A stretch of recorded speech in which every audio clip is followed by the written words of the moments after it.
মুমতাজুলকে আমরা বলতে চাই, আপনি শুধুমাত্র বক্তা নন, আপনার কয় টাকার মালিক হয়েছেন এইখানে অনেক মানুষ জানেন। আমিও বক্তব্য করে বেড়াই। আজকে আমার জালসা ছিল, হুজুর জানে। আজকে আমি জালসার ডেটকে ত্যাগ করে এই বাবরি মসজিদকে উদ্বোধনের জন্য এসেছি। আর মুমতাজুল, তুমি 2 টাকার জালসা করে তুমি বাবরি মসজিদের বিরোধিতা করেছো, তুমি মুনাফিকের হালাত ধারণ করেছো, তুমি মুনাফিকের মতো কাজ করেছো। এই মুমতাজুল, তোমাকে বলে দিচ্ছি, এই বেলডাঙ্গার মানুষ, মুর্শিদাবাদের মানুষ এবার তোমাকে কড়া জবাব থেকে তোমাকে হুঁশিয়ারি করে দিচ্ছি, বাবরি মসজিদের তুমি বিরোধিতা করতে আসো না। যদি বাবরি মসজিদ করতে না পারো, মুনাফিকের মতো করে তুমি মুরগির খুপড়ির মধ্যে ঢুকে পড়ো, আবার রাজমিস্ত্রির কাজ করো, কিন্তু বাবরি মসজিদের বিরোধী করো না।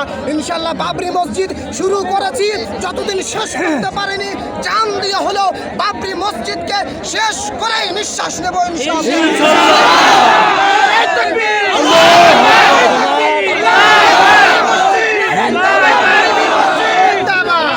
ডিসেম্বর 2025